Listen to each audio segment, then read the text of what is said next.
not hearing any of this. Ha ha! Surprise! I'm here. Good morning and welcome back to Gaming with ADHD, where today we're continuing our deep dive into the Alternity Player's Handbook. We are looking at part 6, covering goods and services that you might find in Alternity. We've got Squirrel Hermit joining us. Good morning, sir. Sorry I'm late. Had to make sure that all my teeth were in my face. So they are. Anyway. Dentist officer annoying.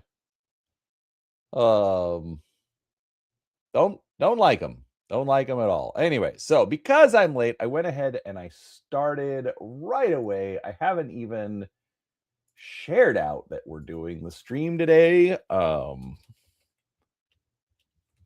Let's see. So let's do that real quick. My teeth are still here. So let's read the Alternity role-playing game.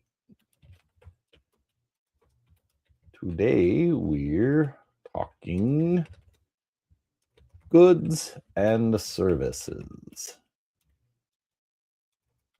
Come join us. I know. Super exciting. Anyways, but I hope you're all doing well. Obviously, we've got super exciting things today.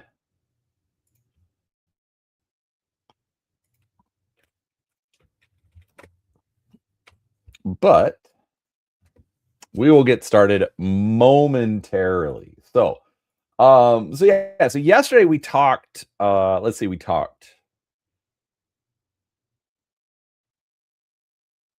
did we talk about? Now I'm feeling dumb. Careers, attributes, and achievements. Man, for some reason I wanted to say that it was skills, but I'm like, no, it's not skills.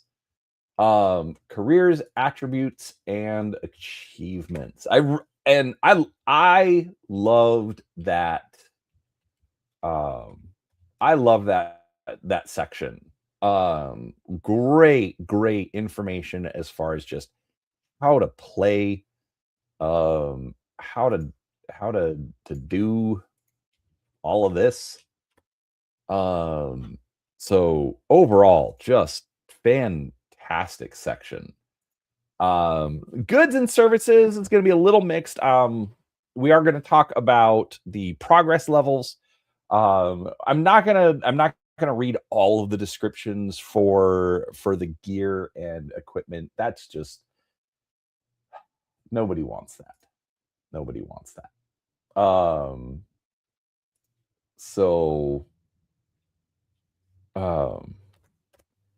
So yeah, it's definitely, I don't know. I liked it. Let's see. Couple other things. Don't forget doing the collaboration with Legion of Myth. They're linked in the description. Absolutely recommend that you go and check them out. They had their video come out today talking about running fights with authority. So yeah, obviously knowing how to do combat in this game is going to be kind of important. Anyways, all right. I've shared it out to socials. I've gotten everything set up. My teeth are here. So how about we get this show on the road? What do you think? Should we do that finally? I think we should. All right. Goods and services. All right. Ability scores, skills, and role-playing attributes are part of what defines a hero. Another big part of what makes a hero distinctive is the gear he owns or carries.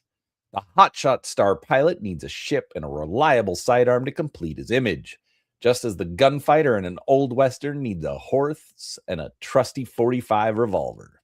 This chapter and the 3 that follow it describe all the fundamental tools, equipment, services, computers, weapons, armor, vehicles, and other accessories that heroes can purchase in an Alternity campaign.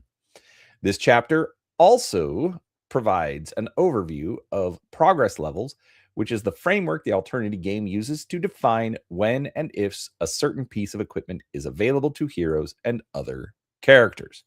So, progress levels, super important, because if you haven't reached the progress level where warp drive exists or whatever star drive thing exists, it's not going to happen. All right. Quick thing here. You've got the table, of how much money you're going to start with. But let's hit this sidebar. I know I don't normally do the sidebars, but this one I think brings up a couple of good points. All right. The shirt on your back and then some. Your hero doesn't have to buy everything imaginable to get along in a typical career and life. Assume he has some reasonable in number and value personal possessions. Several pairs of shoes, enough changes of clothing to go a week or two between trips to the laundry, a personal radio, or a handheld electronic device of some sort. It's also assumed that your character has someplace to live, a house, condominium, or apartment that's decently, if not comfortably, furnished. Okay, remember, this game came out in 1997. Okay, personal radio, handheld electronic device. It's a cell. They have a cell phone. Everybody has a cell phone. Maybe they have a tablet too, but come on, cell phone. Some possessions may be mundane for a certain type of character and unusual for another type.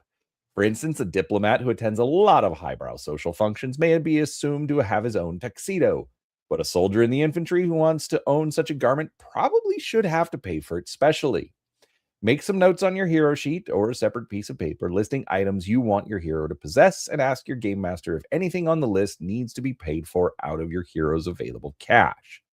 Don't worry about overlooking some minor item when you make the list of what your hero owns or has immediate access to. Your game master will make allowances along the way, perhaps permitting you to suddenly possess the cordless phone you neglected to mention earlier. And he won't hold you responsible if your hero forgets to pack his toothbrush. That actually, I think, is a really interesting difference between fantasy and science fiction games. Usually in science fiction games, a lot of that kind of stuff is it's just understood, of course. Well, like, okay, I have an apartment, I have a car, or if the game's taking place in a big city, well, okay, maybe I don't have a car, but I've got the subway pass so that, I don't have to I just pay monthly and I get to ride the subway all as much as I want. Just those common kind of things that you don't even necessarily have to write down or quote unquote pay for. You just kind of assume, yeah, this stuff makes sense. So this is stuff that my character is going to have. So just kind of keep that in mind when selecting it. All right, equipping a starting hero. You need to select equipment for your hero before you begin playing an Alternity game. Normally, this involves choosing a weapon, possibly selecting some form of armor, and grabbing a handful of useful gadgets and devices that your hero might reasonably own or have access to. There are 2 equally good ways to determine your hero's starting equipment. Your game master will, if he so desires, assign your hero a selection of equipment. Otherwise, you can determine your hero's starting funds and then make decisions to purchase whatever gear your hero can afford. Game master discretion. The game master may decide to specify whatever equipment he thinks is appropriate for your hero. For instance, if your character is part of a military assault team, he may need armor, weaponry, and other items that he can't personally afford. In such a case, it's perfectly appropriate for your hero to receive the equipment he needs, with the understanding, of course, that the stuff doesn't belong to him. Military organizations, large corporations, and other centers of power customarily bear the financial burden of outfitting their employees. If a government or company is willing to outfit a hero with the finest equipment money can buy, it's a good bet that the organization only issues the gear because it expects the character to perform a service in return. It's not unusual for heroes to be at the beck and call of some greater power when their careers are just starting, as they and the campaign they're a part of develop and mature, they acquire their own possessions and resources, and eventually may be able to buy just about any high ticket item you want. Eventually, you're going to find that hoard of dragon treasure and break the game economy. Just it'll happen, folks. Spending money. Even if the game master assigns all of your heroes equipment. Oh, actually, that's another. You know what?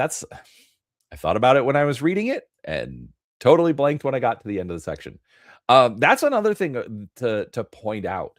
The part where it says, okay, corporations or militaries or whatever, they're going to outfit the hero with all sorts of equipment because they're going to expect a character to perform a service in return.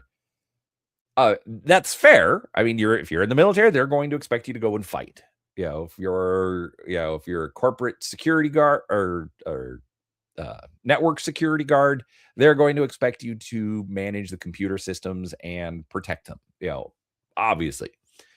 But that is something where if you as a game master, or as a player, just assume your game master may do this, he may restrict that item. If it's the Mega Blaster 5000 part, Mark II, well, maybe the Mega Blaster 5000 Mark II, they had to take that back in and secure it in the armory because you don't need it on a Tuesday night to go to the club. So, that absolutely is a way that your equipment can easily be restricted without, quote unquote, hijacking the characters. Like in a fantasy game, if I have the magic sword, guess what? I have the magic sword. It was mine. I picked it up and the Lady of the Lake gave it to me. There's nothing you can do about it. I mean, obviously there are ways that the game master can handle it, but science fiction and modern games, the game master has a lot more options to take your stuff away. All right. Spending money. Even if the game master assigns all of your hero's equipment, your hero will still have a small amount of spending money at the start of the game. Refer to table P30 above to determine how much cash your character starts the game with. Roll the dice that correspond to your hero's profession, add up the total, and multiply that result by 10 to find out how much spending money he has. This cash is a resource you can use to purchase some inexpensive things to round out your gear, or you can hold on to it to meet everyday expenses or to buy something later on. So this is one thing I like this sidebar as well. Currency in the campaign. Before you start making purchases with your heroes spending money or starting funds, your game master will tell you what the standard unit of exchange in the campaign is. In this book, we use dollars to indicate prices and values, but that doesn't mean every campaign has to have the dollar as its financial foundation. For all practical purposes, it doesn't matter what the campaign's monetary system is based on. It might be US dollars, British pounds, or any other present-day currency that's familiar to the game master and his or her players. For a science fiction flavor, the game master might opt for Earth dollars or galactic credits or some other made-up term. I actually really like that, especially because they are dealing with modern settings, future settings, things like that. Don't get nitpicky. Whatever it is, they're giving you a number, that honestly just represents kind of the approximate value of an item. So yes, the numbers are going to be based on 1997, 1998, but it's fine. It's still relative. I look at like games like Ninjas and Super Spies. I'm a child of the 80s. I love ninjas. I love spies. It's great.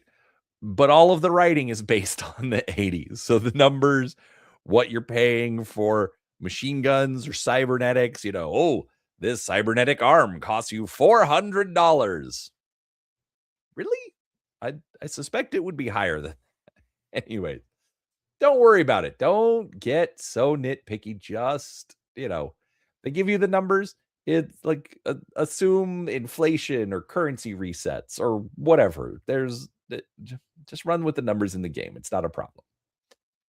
Starting funds. If your game master wants you to have more control over the process of outfitting your hero, you will start by determining your hero's starting funds. Refer to table P30, money on hand. Roll the dice that correspond to your hero's profession. Add up the total and multiply that result by 100 to determine your hero's starting funds. Okay, this I think is interesting that they because we saw that when we started. So it's this table right here. So, okay, got it.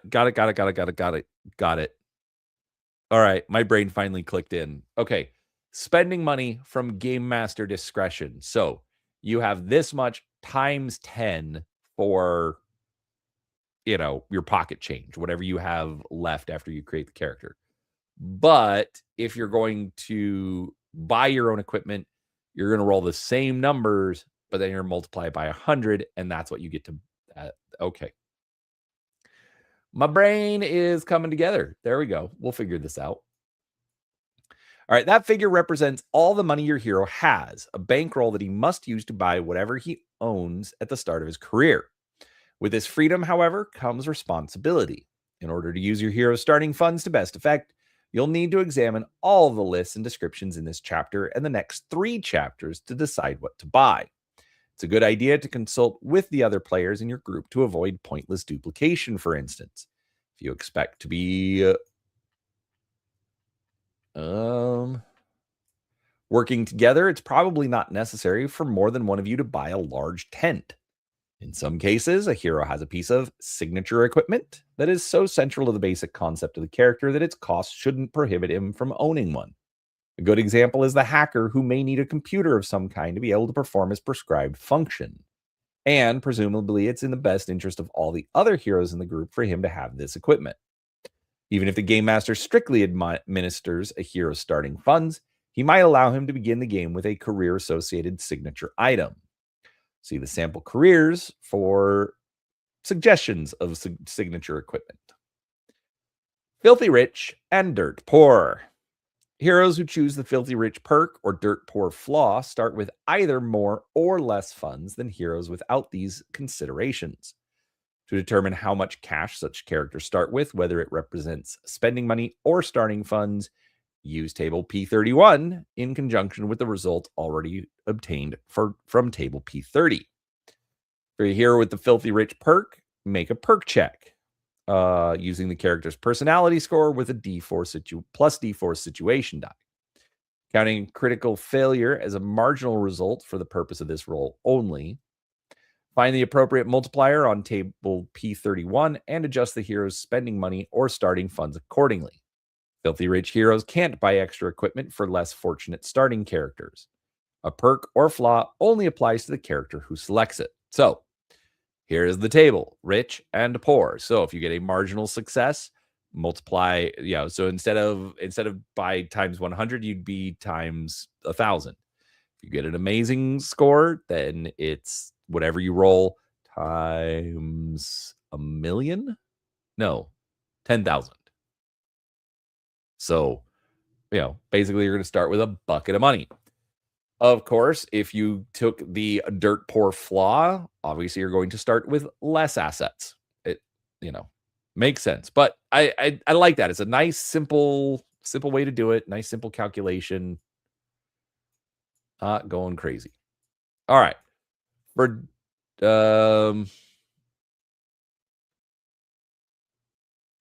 okay. Interesting. Note, a character with either the Filthy Rich perk or the Dirt Poor flaw is not entitled to receive a career item, as discussed in the previous section. A rich character is expected to be financially independent, and a poor character must simply do the best he can with what little resources he has. Okay, that's actually fun. I actually really like that rule because, okay, so if you're filthy rich, go buy it yourself. Pull it out of the funds. Have whatever starting item you want that you pay for.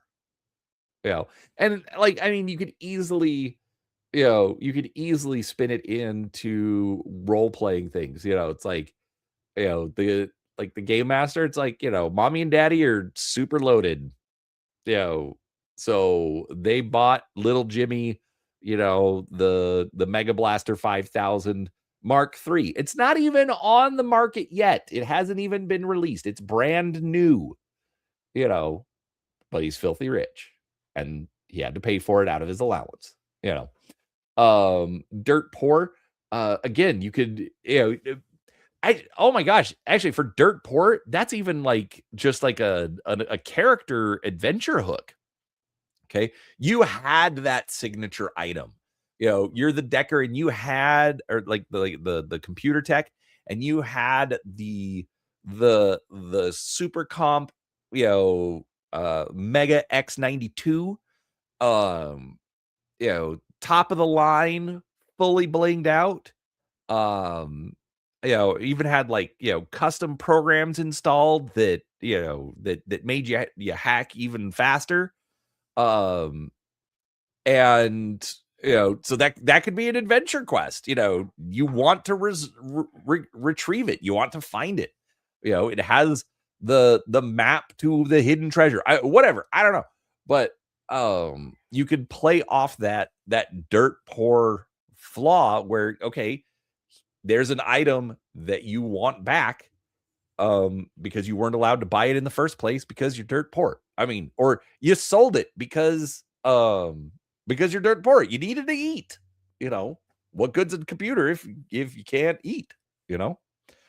I mean, obviously you have the computer and you can do some work. Blah blah blah. Whatever. You get the point. We're having fun here. All right. Okay, so that's how you're to determine your starting equipment, or like what funds you have in order to get your starting equipment. But then, of course, it is all limited by your progress levels. So, what are progress levels? For thousands of years, humanity has been engaged in a form of evolution centered on technology rather than biology. At certain points during that long period of development, the human species has learned how to make better use of the knowledge it already had. At other points, a breakthrough in knowledge in the form of a new discovery has improved the ability of our species to manipulate the forces of the world we live in, often to the direct advantage of those doing the manipulating.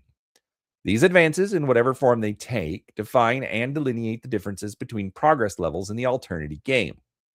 Simply put, a progress level, often abbreviated PL, is an indication of the state of technology that exists in a particular society or civilization, which, in a science fiction setting, may be located on a planet other than Earth. This state of technological development generally pervades all aspects of a culture, particularly at higher levels, when long range communication is virtually instantaneous.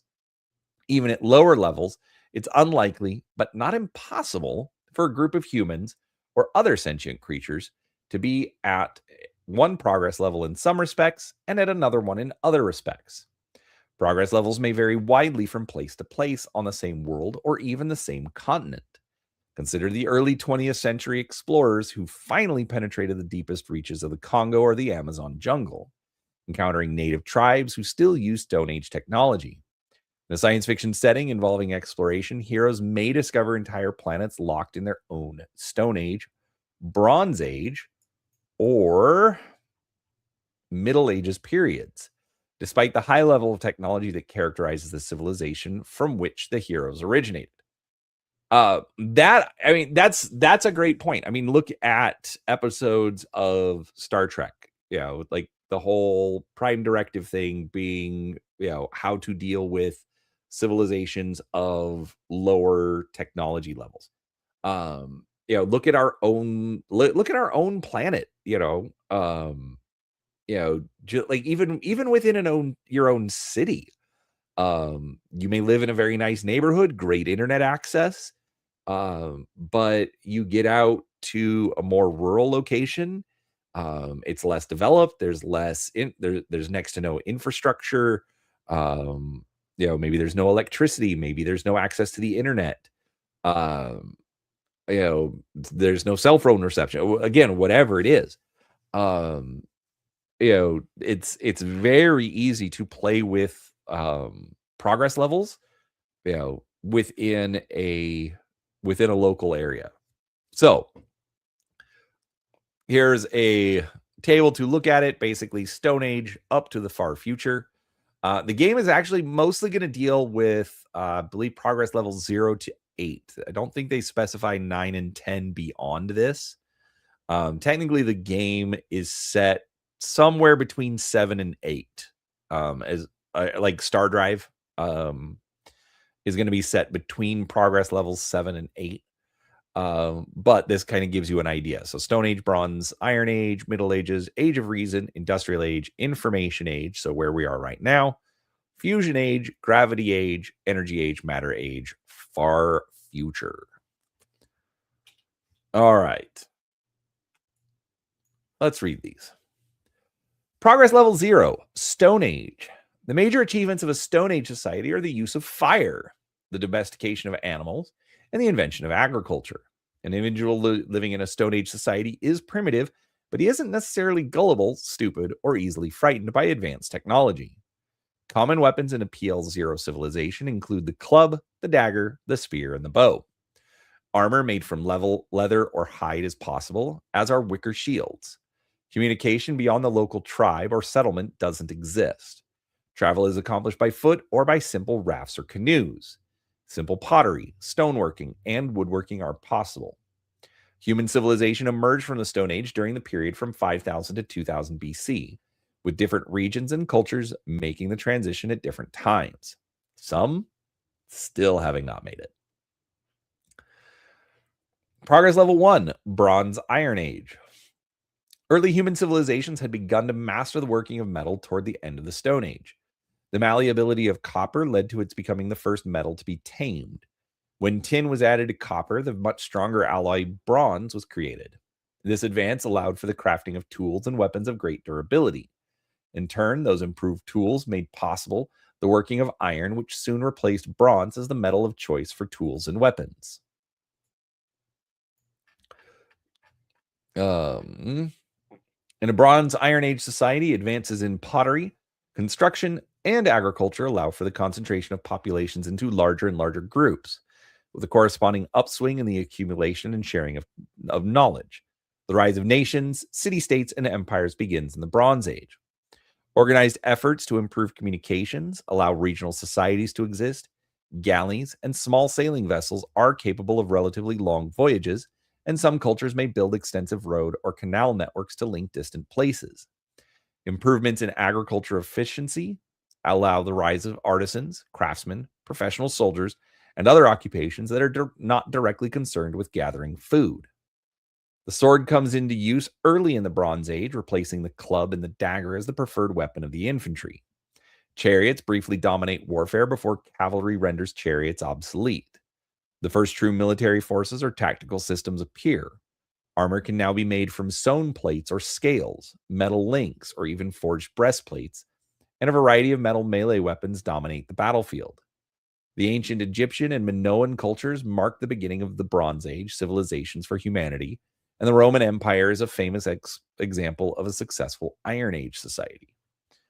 I really like these descriptions, but it is also interesting just showing like the difference in the time period.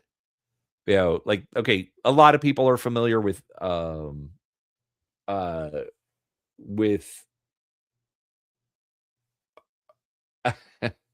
lot of people are very familiar with like Egyptian civilization. But Minoan, I will be honest, I was a kid. Actually, I would have been in my 20s already when this game came out. But again, like, they're marketing towards that older audience. Like honestly, like I know nothing about the Minoans, but the fact that they just dropped that as a reference, kind of like when we were going through the MechWarrior role-playing game, me and MaxLiao, and we kept finding vocabulary words that we had no idea of. Very interesting, the difference between how the games are written. Welcome back, Glenn. Okay, spears are a glaring omission from that description. I mean, that's fair. I think that's the thing is I don't think spears would have been new. Actually, I think oh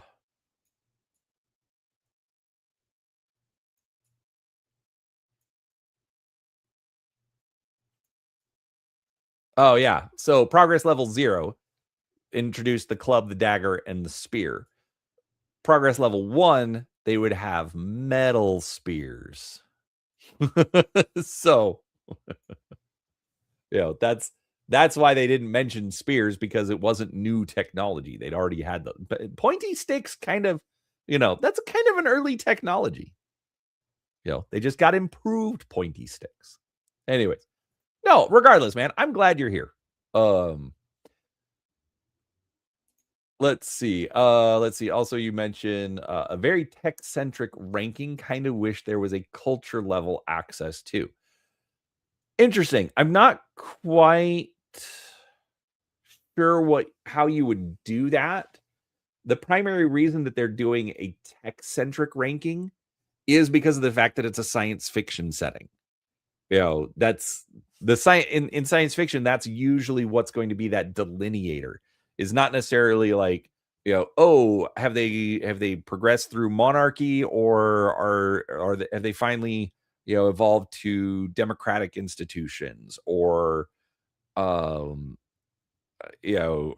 communism, or whatever. At least I think that's what you mean more by cultural. Whereas here we're talking more about, okay, are you dealing with a civilization that knows what a pointy stick is? Or are we dealing with ones that know what the Mega Blaster 5000 Mark II is? So I think that's why you're seeing why it's more of a tech centric rating as opposed to a cultural. All right, progress level 2, Middle Ages.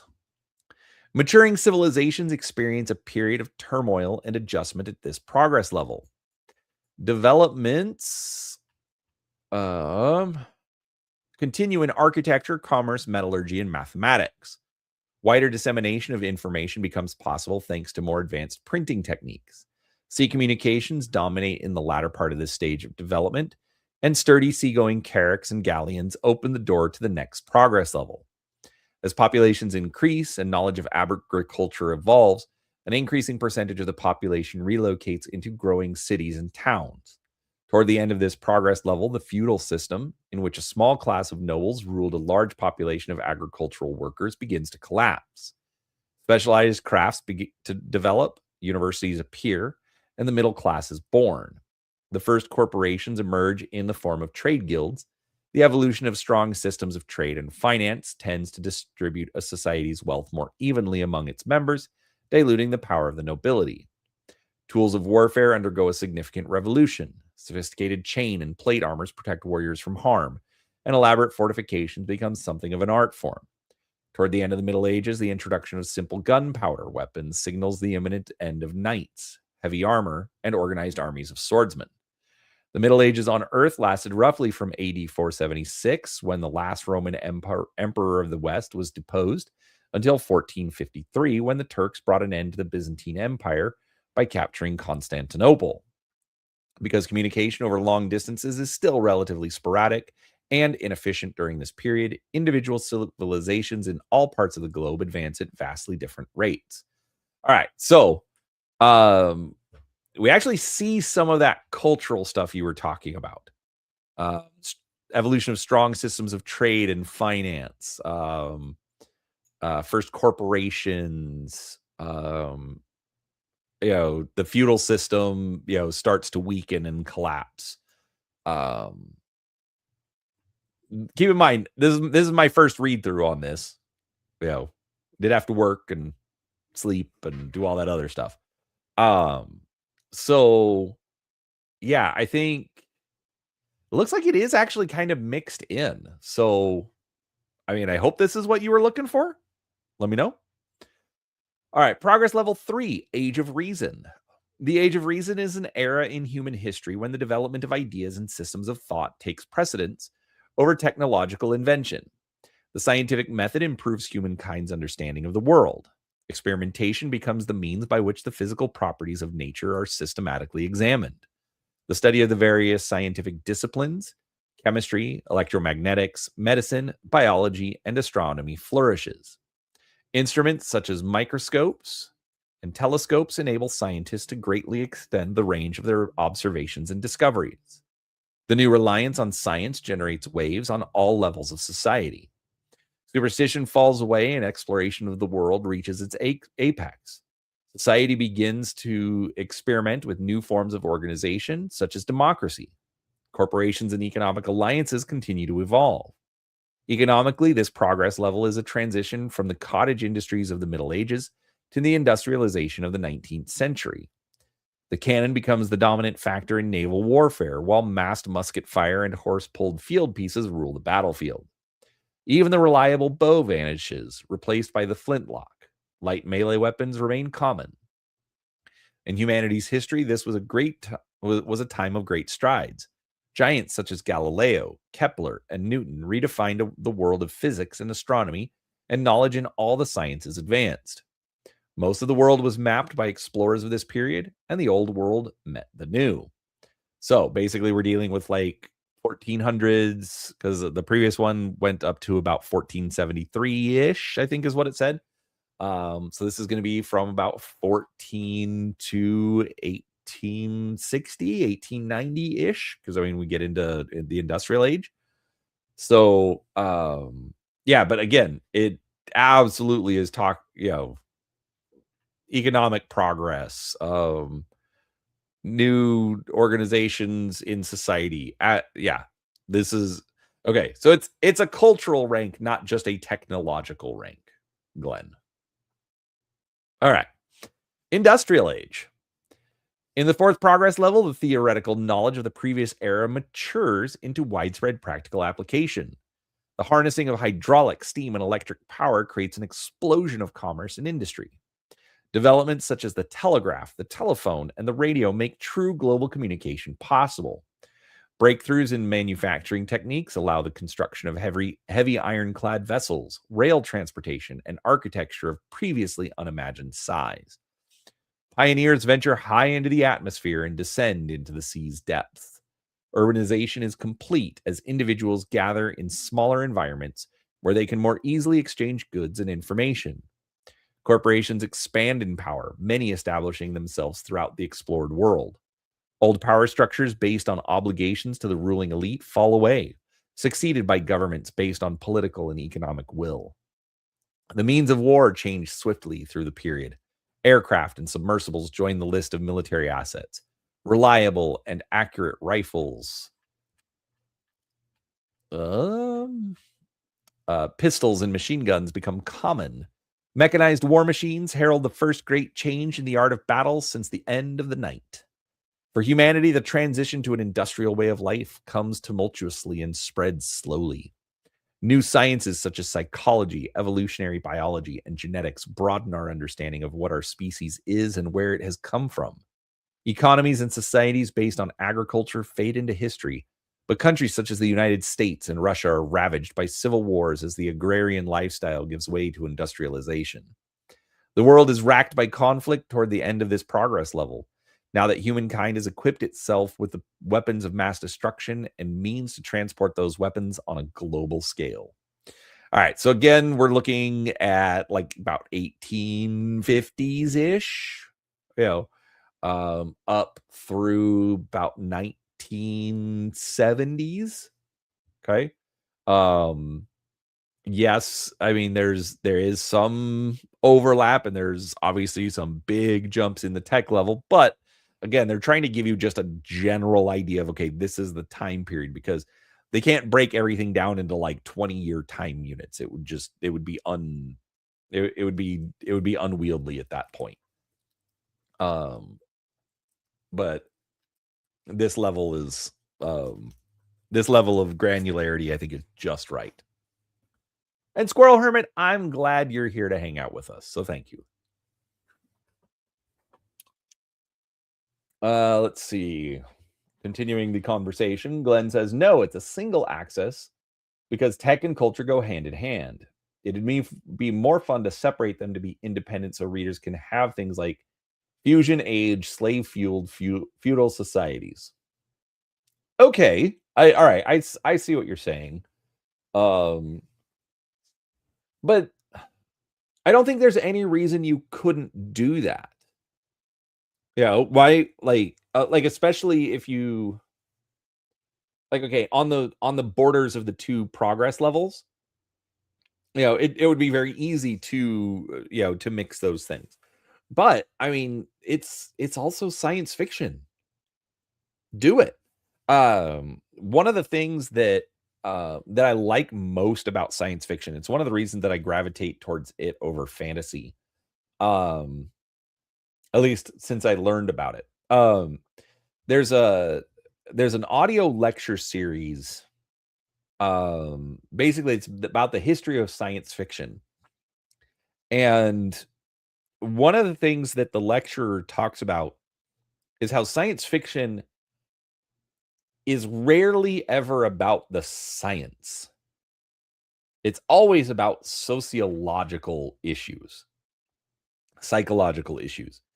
How do we as a society adapt to technology? Or how do we explore a topic without exploring a topic? Okay.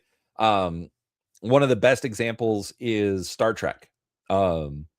Because they wanted to do an episode about racism.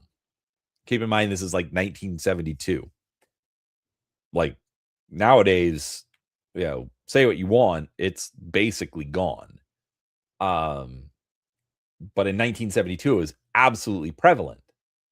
Well, they couldn't just take, a black person or a white person or an Asian person or whatever and put them into the show and do racism, because then like everybody would just accuse them of being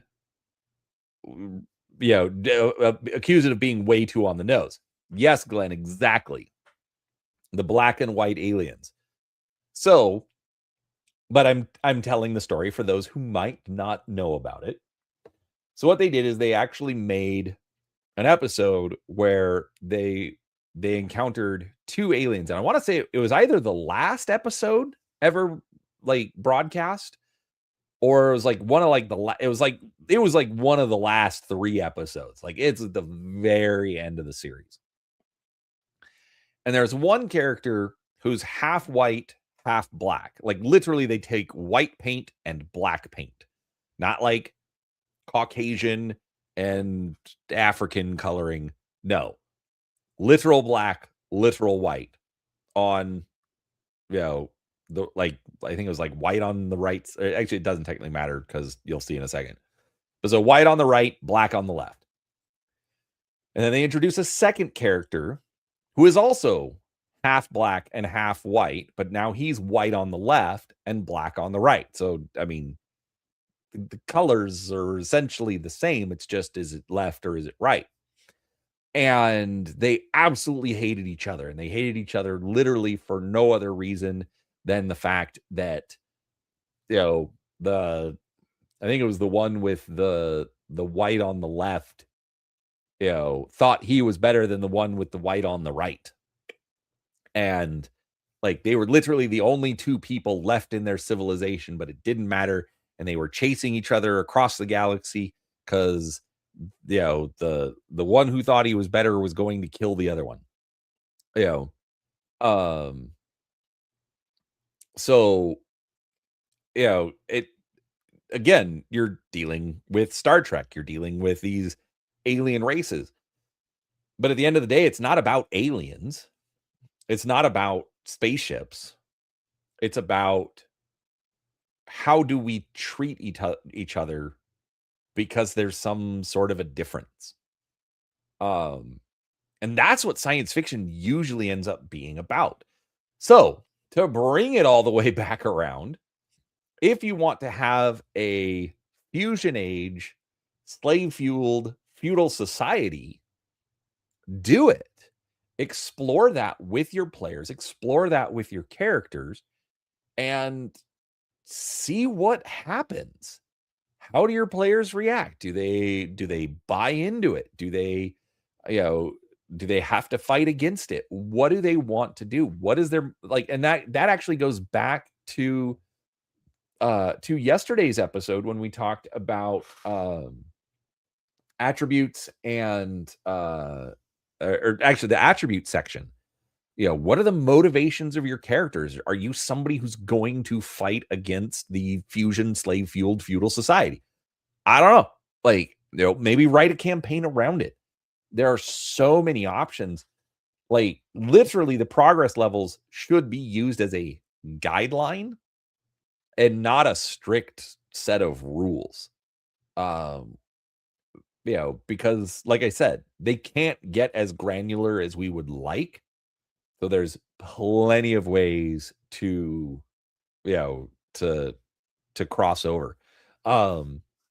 Actually going back to like Dungeons and Dragons, Blackmore is technically like a post-apocalyptic science fiction setting, but it's set in Dungeons and Dragons. And so you have swords and orcs and all that kind of stuff, but it's all set on top of a crashed spaceship and a fusion generator.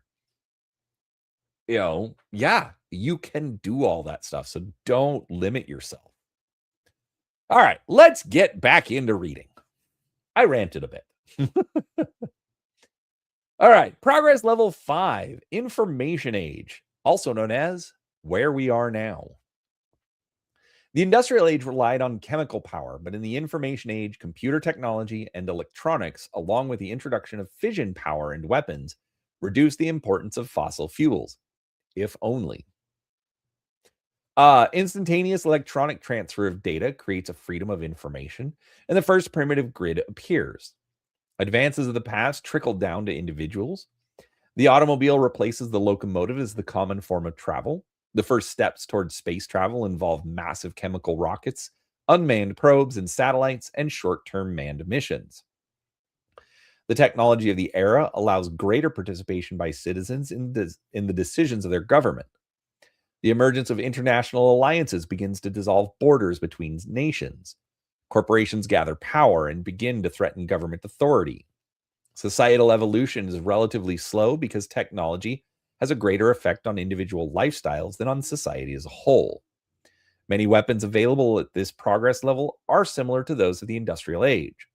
Rifles, machine guns, and heavy howitzers are still used by the world's soldiers. Automatic aiming systems and guided weapons make warfare much more precise and efficient. Strategic weapons, tested but never used, exhibit the species' power to exterminate itself in minutes. Humanity experienced its information age as anxious years full of minor crises. The tension gradually alleviates through the age, and as the era ends, new superpowers form. So, again, where we are now, I think the chart said it goes up to about 2045. So we got about 20 years left. Yeah, it like some stuff seems a little off. What was it?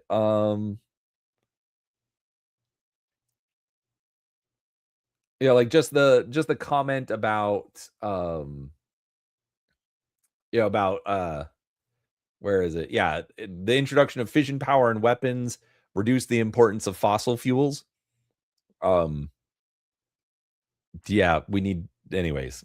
I'm just gonna leave that right there. There is way less nuclear than this would make it seem like there should be. So a few things are different, but not too bad. But yeah, so if you're going to play modern, like what is it? Dark matter being the primary setting for that, you're going to be more or less progress level 5. All right, progress level 6, Fusion Age. The development of fusion power provides an efficient, non-expendable energy source that it almost obliterates the need for chemical fuel sources. Advanced space exploration and colonization become possible. Computers become even more accessible, reliable, and powerful. Second generation grid computers adopt the first efficient, though primitive, virtual systems. Yeah, okay. That's definitely 80s and 90s, like virtual reality, the Matrix, all that kind of stuff. And now, like, I I think I heard today that like even Meta is shutting down a lot of like their VR developers. Um so yeah, so like this, like everyone thought we were going to be going into virtual reality, but not so much. All right, slowly society experiences another revolution as individual nations are replaced by world powers. Mega corporations number among these new superpowers as the line between national citizen and corporate employee blurs into indistinction. Armed with the means to eradicate the entire species, the world powers keep conflicts to the level of skirmishing and posturing, and integration of the information age's improvements proceeds peacefully.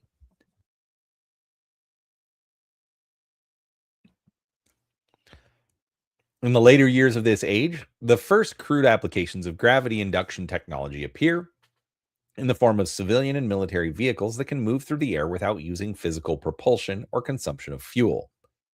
Chemical powered explosives and firearms remain the weapons of choice. Fusion technology can't be effectively miniaturized for personal combat. Nevertheless, advanced chemistry and superconducting technology change the materials and capabilities of many weapons. True spaceships become possible, propelled by powerful fusion drives, but still require a reaction mass in order to traverse space. The age sees the tenuous settlement of other planets and asteroids within the same star system. So, like 5 and 6, easily I could, like, obviously outside of like the fusion technology, I could easily see a lot of this, like a little bit of crossover between PL5 and PL6 as far as where we are today. Um Glenn says fission can't be miniaturized yet, but maybe fission could. I think I think you're right. I mean, obviously, like you look at a standard nuclear reactor and they are massive, but they are generating, megawatts of power. Um, Whereas you look at like, a fusion reactor for a submarine or an aircraft carrier, you know, aircraft carriers are big, but they're not that big. Um, and they usually, at least I heard once that the Nimitz class carriers had 2 nuclear reactors on them providing power. So, I don't know how miniature you can get it, but you're definitely getting it smaller. Actually, that adds another thing. I think the Voyager probe uses a type of nuclear power, but it's basically based off of like nuclear decay instead of um like nuclear fusion like we normally think of for power generation. So yeah, there's still a lot of fun things that you can do. You know what? Let's add that to the list. I needed something in there. Um Voyager 1 and 2. I should do that.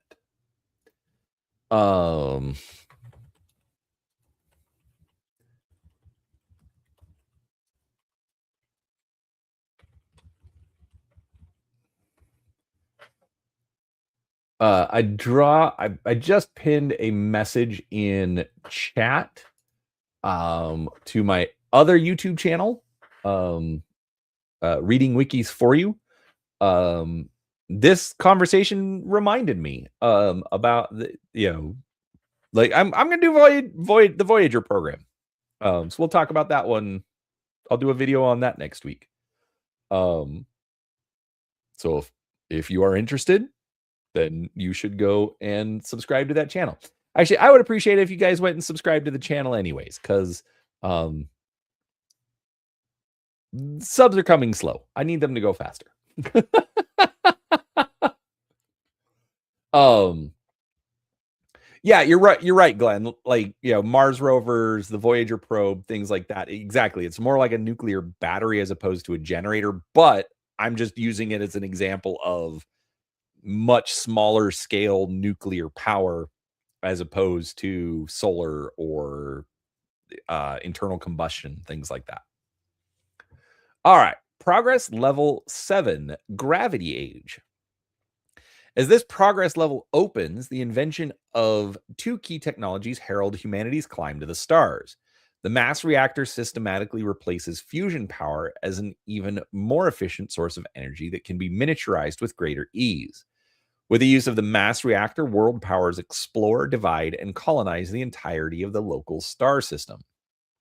I wonder if mass reactor, I wonder if that's what they're calling um the like the Star Trek style, matter antimatter, reaction chamber. I don't know. For the most part, life on the home planet is unchanged. The second advance of the era brings perhaps the greatest upheaval in the history of human civilization. The introduction and integration of gravity technology leads to the creation of the star drive, an engine that allows ships to bridge the gap between the stars. Political and economic reorganization occurs as the species spreads far from home. Humanity forms stellar nations, traveling between the stars in city-sized fortress ships. Projectile firearms are in their last days as crude energy weapons, made possible by star drive technology, become available. Massive energy screen generators change the shape of space combat. Powered armor is available to the warriors of the age. Personal melee weapons enjoy a resurgence, due in large part to a shift in military tactics. Armed conflict between individuals seldom occurs on an army versus army scale, but more frequently involves engagements of small units in conditions when ranged weapons are not necessarily effective. Boarding actions on ships. Computer technology links every society, settlement, and outpost of a star system in a single information grid, creating the ultimate in the exchange of knowledge and data for business, entertainment, and research. All right, that's progress level 7. Glenn says, I think mini reactors for residential generation could be in our future. I think you are right to a degree, but the the problem is the nuclear material.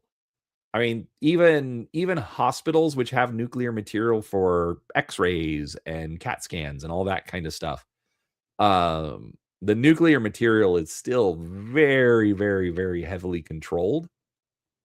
So at this point, we need a much higher trust level society, I think, before residential scale nuclear is even,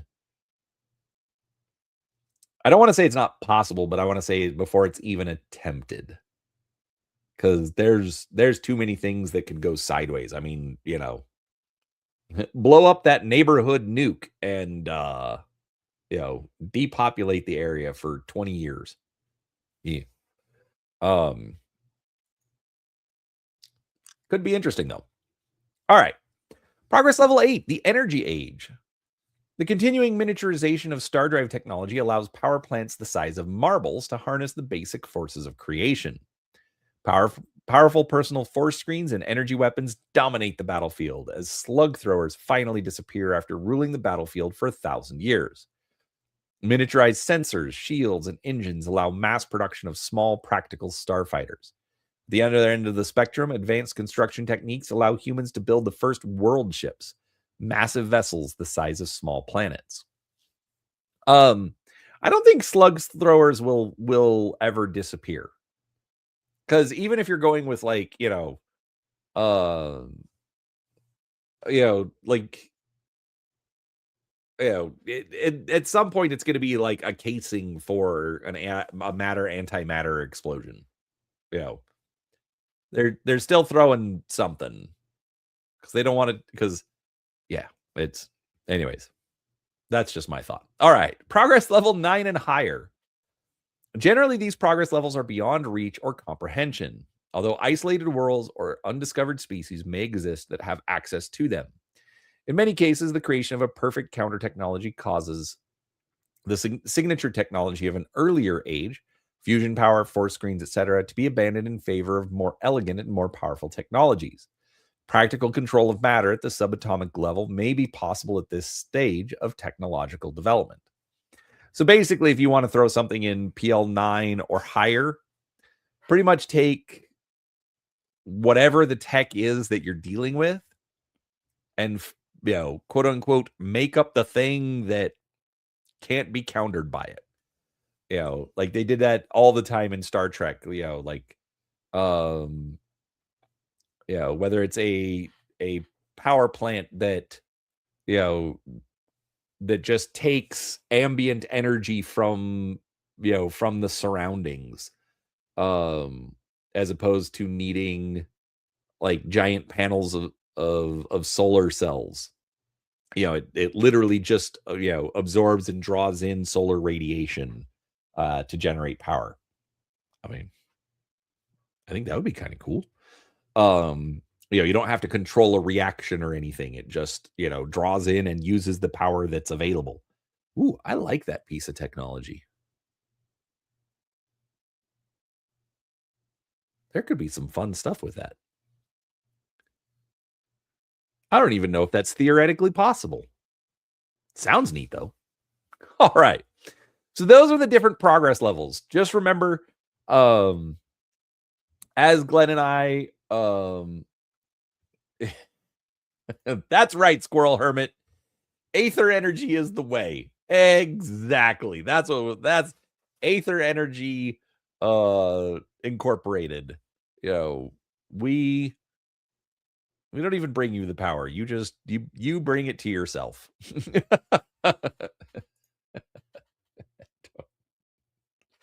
Don't ask me to make up slogans on the fly.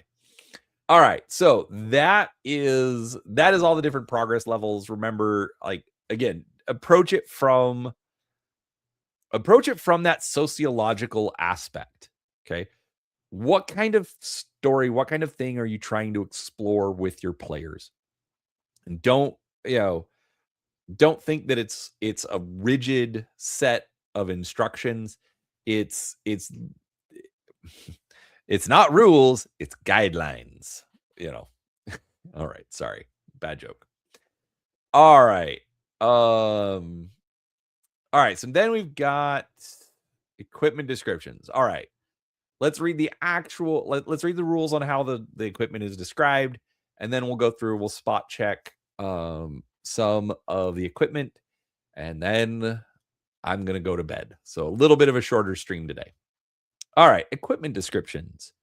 Table P33, personal equipment, is presented in two parts on pages 135 and 136. The gear listed on this table is organized into 7 general categories.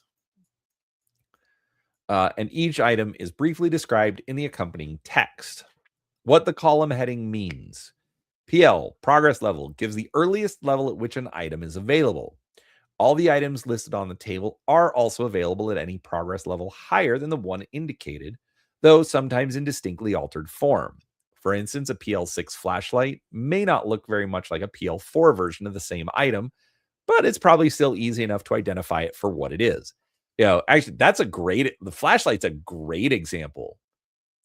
Like, I remember as a kid, like the mag lights, you need 8 D cell batteries and it's going to last for all of 5 minutes. Whereas now we've got like, hey, here's an LED flashlight that runs on 2 AAA batteries and lasts for 12 hours, and is 8,000 times brighter than your mag light, So, trust me, like, looking at those common items, yes, it can easily shift. But again, you look at like the modern LED flashlight versus a mag light, it's very, very small, but you can still figure out, oh, it's a flashlight. All right, mass. is the mass in kilograms of a single item at its base progress level. A dash in this column indicates that an item's mass is negligible, but that doesn't necessarily mean that a hero can wear or carry as many of these items as he wants. A penny weighs a negligible amount. A million pennies does not weigh a negligible amount. Okay. Your game master will let you know if your hero becomes overloaded with so-called weightless equipment. Your game master might decide that technological improvements can bring the mass figures down for certain items. For instance, the magnetic boots that are developed at PL6 have a mass of 4 kilograms, but an upgraded PL7 version of magnetic boots might have a mass of only 2 or 3 kilograms. Again, going back to the MaxLight. 3 feet long, 8 D-cell batteries, weighs like 4 pounds. 2 AAA batteries and a couple of LEDs, fits in the palm of your hand, weighs 3 ounces. I don't know. I'm making up numbers, but you get the idea. Obviously just simple shift in progress level, but dramatic difference in how the item is presented and how much it affects your character. Cost gives the standard price of an item under a normal situation.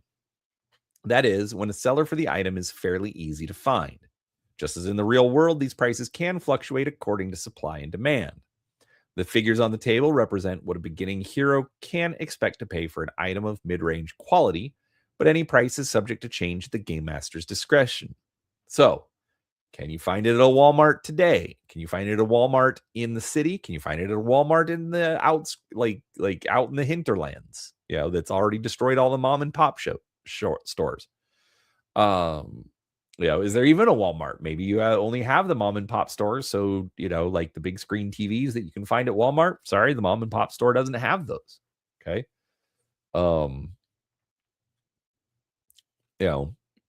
If you can easily find it, that's the cost.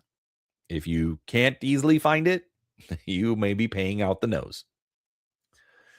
All right. This is where we're going to go and just kind of spot check different items, because basically what they're going to do is they're going to put it into groups like this: clothing and accessories, and then they'll list the different items based on progress levels. So we've got clothing and accessories, anti-scan weaves, backpack bio holster, also known as a smart holster. This hip-worn device that is keyed to its owner's bioelectric field. So especially those of you who are familiar with Shadowrun, it's kind of like a smart link. Can't take the weapon out of the holster if you're not the owner. Let's see, includes a motion detection that aids fast draws. That's fun. Let's see, boots, briefcase, business dress,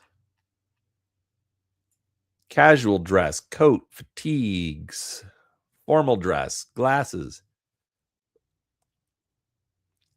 Fatigues, progress level 5. I'd say you could see that in progress level 4. Jumpsuits, work,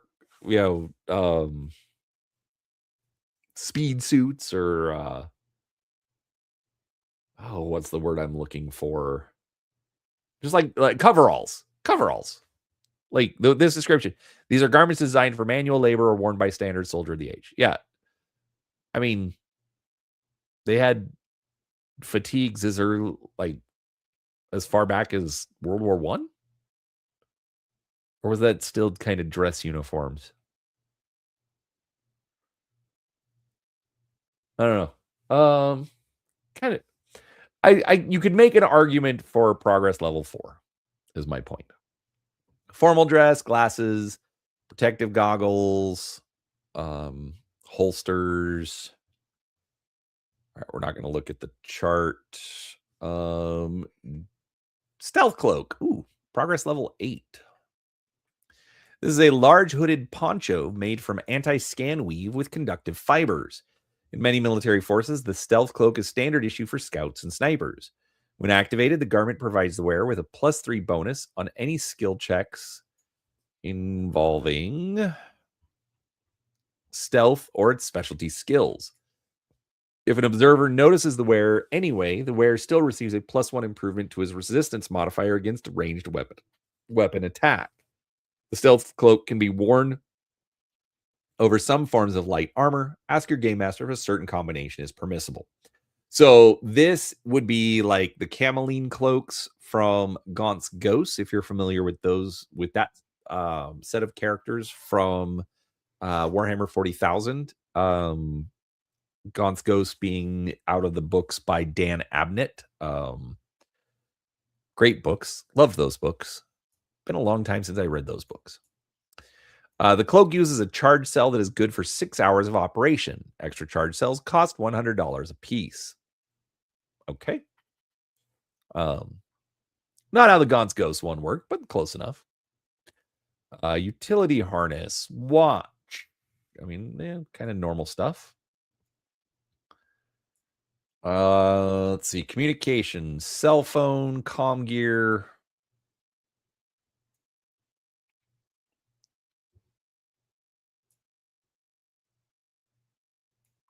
All right. Actually, let's look at comm gear. The special frequency agile transceiver inside this micro-thin headset can cover the entire lower part of the electromagnetic spectrum below microwaves.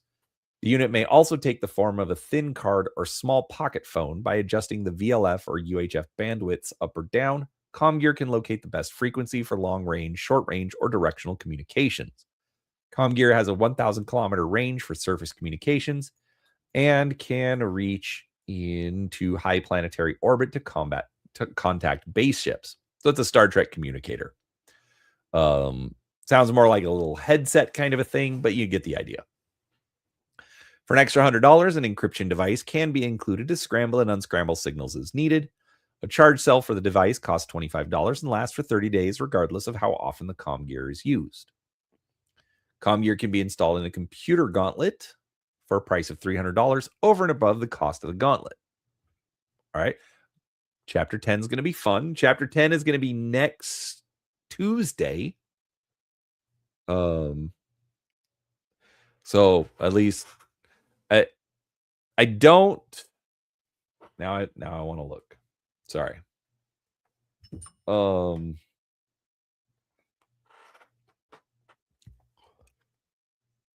Looking at the table of contents. Okay, so computers is about 20 pages. So yeah, that'll be one episode. Weapons and armor is about 20 pages. So that'll be an episode. And then vehicles is about 18 pages. So that'll be an episode. Okay, so yeah. So we're looking at about an episode each for the last 6 chapters. So I was able to squish some of these together, but those will probably need a little bit more time. All right, the mass transceiver, the ultimate in communication with a star system. The mass transceiver uses the crisscrossing lines of gravity formed by a system's star and planets to transport cohesive gravitation packets to other mass transceivers in the system. These packets contain signals that provide instantaneous communications between any and all ships and installations equipped with mass transceivers. There's no signal delay or lag because of distance, unlike with an interplanetary radio transmission. A mass transceiver can't be used to send signals to a point outside a star system because the gravitation packets rapidly fall apart once they leave a system's gravity well. The device requires a portable generator to be functional. At progress levels 8 and higher, miniaturization technology makes the mass transceiver progressively smaller and able to be powered by batteries, but not so small as to be portable. I mean, yeah, okay, I guess. Let's see. Orbital uplink, personal radio. Okay. I like this. Want something that's not here? None of the equipment lists in this chapter and the next 3 chapters are intended to be exhaustive or complete. If there's a device or an item that you think your hero must have, either at the start of his career or as he develops over the course of your campaign, discuss it with your game master. I love that. Just be creative. Come up with stuff. It's fine. Medical gear. All right. So, knowledge of medical science and the technology to apply that knowledge improves by leaps and bounds at every new progress level, beginning with progress level 5. Um, all right, so we've got first aid kits, forensic kits, medical gauntlet. What's a medical gauntlet? This device contains a variety of medical sensors and samplers that can accurately diagnose almost any medical condition known by means of a blood sample and an ultrasonic scan. The gauntlet provides a -1 bonus to medical science treatment skill checks when its user is attempting to diagnose or treat known diseases or wounds. Okay. Um, Medical scanner, the forerunner of the PL7 medical gauntlet, this briefcase size machine has inputs and detectors along with the components necessary for some basic chemical tests. Okay. So, medical scanner at PL6 is so the gauntlet is more like a tricorder. Medical scanner is not too far off from technology we have today. All right. Pharmaceuticals, progress level 4 to 7. So obviously it's going to improve over time. Oh, let's take a look at this because we were talking so much about different nuclear power. Portable power. At progress level 5 and higher, some pieces of equipment operate on battery power. In such a case, the listed price for the item includes one fully charged battery. The cost for additional batteries is given in the item's description. Unless the game master decides otherwise, charge cells for different items are not interchangeable. For instance, a cellular phone battery can't be used to power a stealth cloak. Some batteries can be recharged by hooking them up to an external power source. A full recharge may take anywhere from 1 to 6 hours, depending on the progress level of the item and the game master's decision. For practical purposes, extra batteries take up negligible amount of space and have essentially no mass, so that within reason, a character can carry as many spare batteries as he or she desires. Lithium polymer technology developed late in PL5 and further refined in PL6 produces batteries that are nothing more than thin strips of flexible plastic and can be installed in or removed from a device in a single action. So, I think definitely shows the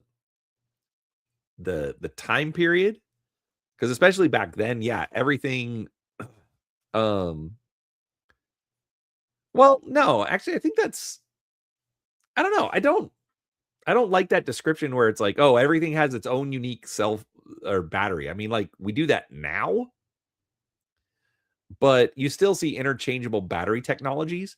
I mean, like the standard, double A, C, D, triple A, 9-volt, batteries. It may be different batteries, but they're still different. Right? But I mean, like it's like if something uses triple A, like I could buy all devices that use triple A batteries. So I think you could make some arguments as far as like, you know, either I think you could make some arguments for getting items that use similar battery packs if you don't want to be restricted like that. I don't As a game master, I wouldn't argue with a player. I may charge them a little extra, like charge it like, okay, so you want this from, like the simple example. You want more stuff from the Ryobi line of tools? Okay, well you're gonna pay like an extra $5 for the neon green, you know. But all your batteries are interchangeable. So I think that's something to think about. All right, more medical stuff, trauma packs, surgical kits. All right. Professional equipment. Every profession has certain tools of its trade. Here are some common items used to perform particular tasks. Okay. So most of this is tech. Chain hoist, cutting torch, instrument pack, generator, portable generator, walker. So, aliens, power lifter, thingamahoo's it. Um, weight neutralizers, so an anti-gravity device.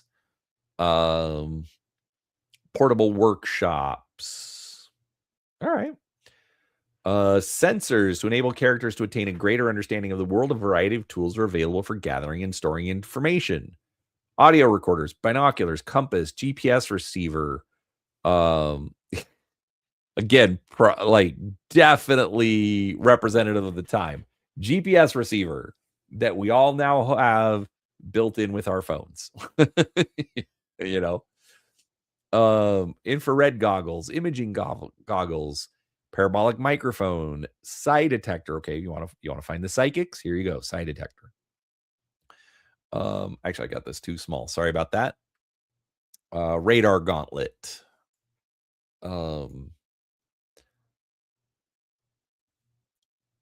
Yeah, I think you could easily make some arguments like for for combining some of these technologies. I think I'd still make you pay for it, but yeah, like a sensor gauntlet and a radar gauntlet, yeah, I'd probably let you mix those together. Video recorder, weapon detector. Oh, this is survival gear.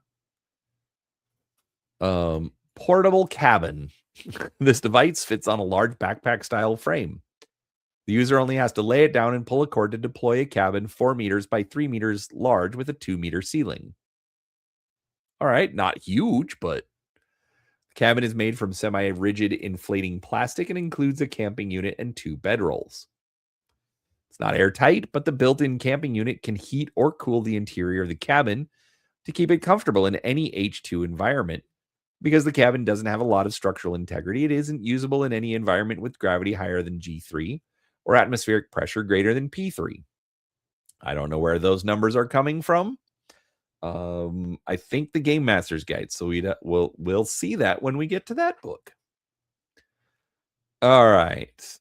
Camping unit, candles. Oh, right here. Yeah, I was right. Several of the descriptions in the survival gear section contain references to different types of environments using a form of code, H2, R3, etc., that you may not be familiar with. These codes are part of the graph system, which is a way of defining the basic characteristics of any environment. An overview of the classifications is given on page 52 in Chapter 3, Heroes in Action. And more information can be found in the Game Master's Guide. All right, let's check that out real quick. So 143, let's go to 53. Oh, I totally skipped this.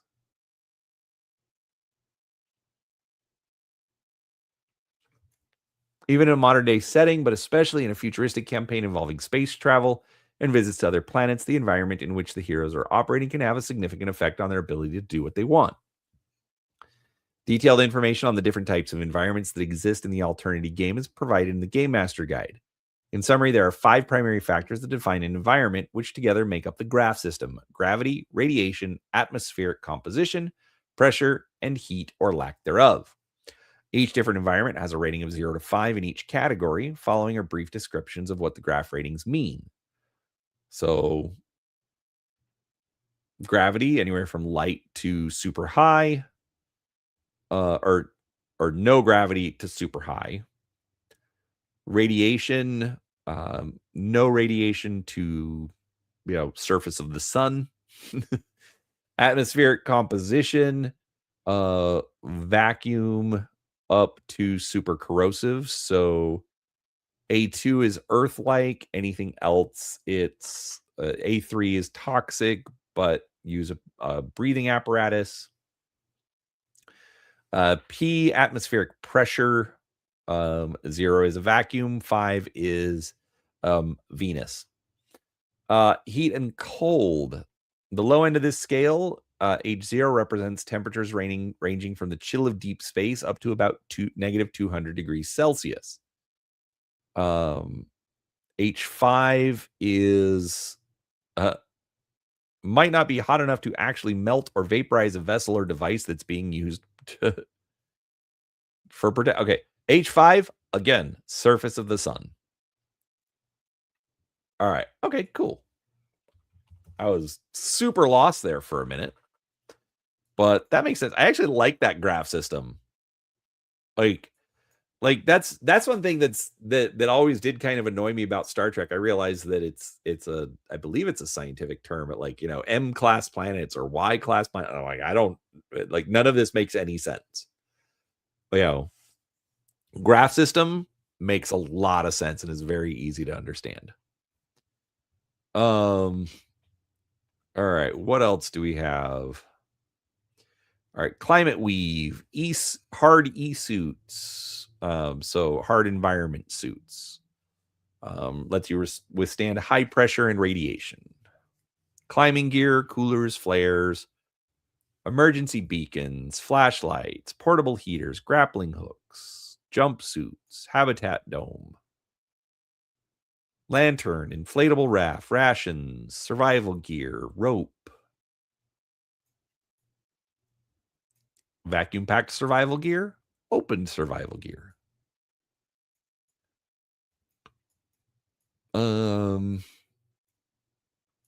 Miscellaneous gear. Other items that may be of use to your Alternity hero are presented below. Animal guard. Okay, you want a dog? There's a dog. Animal mount. Pack animal. Pet animal. Biolock. So sort of like a fingerprint scanner unlocker kind of a thing. Duct tape. Progress level 5. Okay, seems a little high, but sure. Earplugs, hollow viewers, fire extinguisher, sure. Lockpick set, magnetic clamp, music gauntlet, padlock, psi restraint, suitcase, video viewer. Okay, I know these are all super exciting, folks. I'm glad you're still here. Services. Sometimes your hero needs the help of an expert or the use of some other service. Doctors, lawyers, rental cars, travel arrangements, and lodging are just a few of the things the heroes might need to acquire over the course of a campaign. The costs on table P34 are basic guidelines only. In cases where a grade of quality is not mentioned, the cost applies to the standard no-frills variety of that service. The cost of a hospital stay, for instance, would be considerably higher than the listed price if the patient was housed in a private room or an intensive care ward. The price of a service may vary widely from one campaign setting to another, and even from one place to another in the same setting. In some places, certain services may be simply unavailable. Check with your game master. All right, ambulance, car rental, chartered transportation, phone call. So comm call. So long distance telephone, long distance video. Obviously for the 90s, this is going to be kind of a bigger deal. At PL6 and higher, this communication is cheap, common, and instantaneous. So again, we're kind of on that border.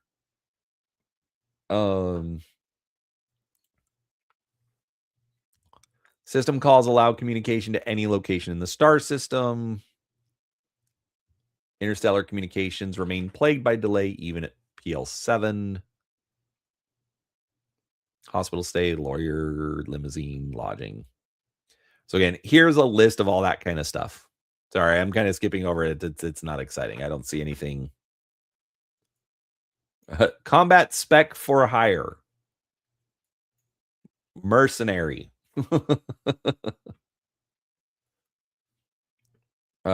News service, message service, travel, security service, tech op for hire. Okay, so tech op for hire, mind walker for hire.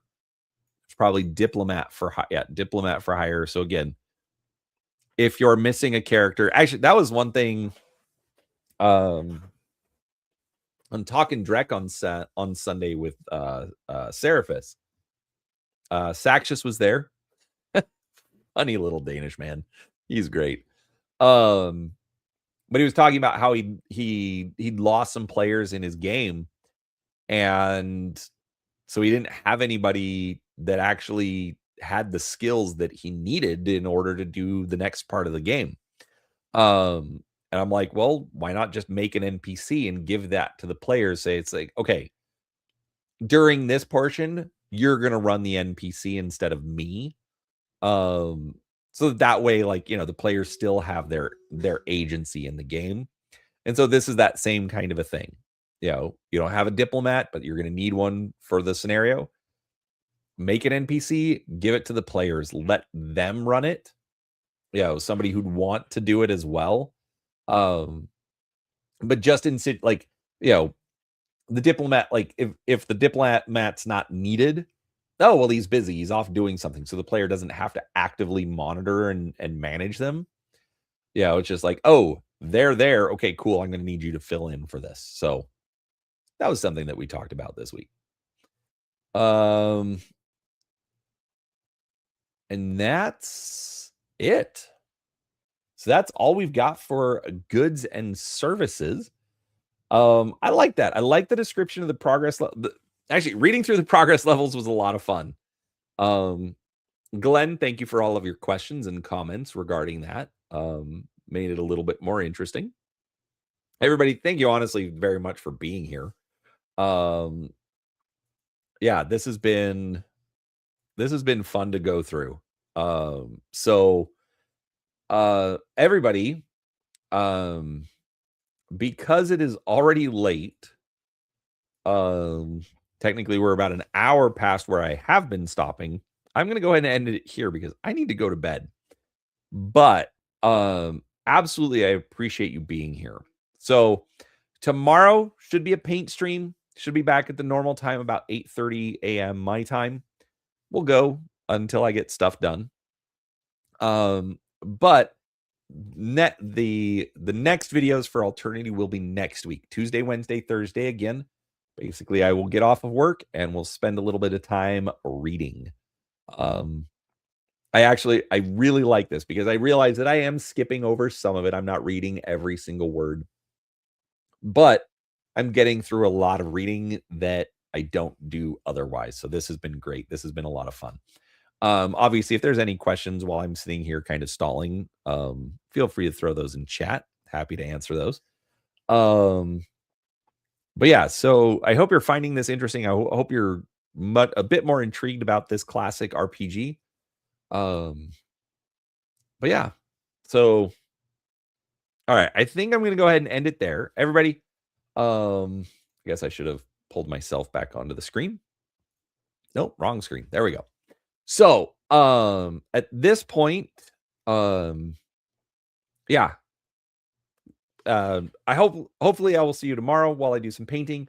Otherwise, come back on Tuesday when we pick back up on here. I need to talk to Sixth World, but Monday we might be starting the Battletech Gothic deep dive. So I've actually got Sixth World coming to join me on that. And then eventually we'll do the Tuesday night deep dive as well, which will be Teenage Mutant Ninja Turtles once I get the PDFs. But I've got to wait for Palladium to get back to me. So with that said, don't forget, hit the like button. Subscribe if you're new here.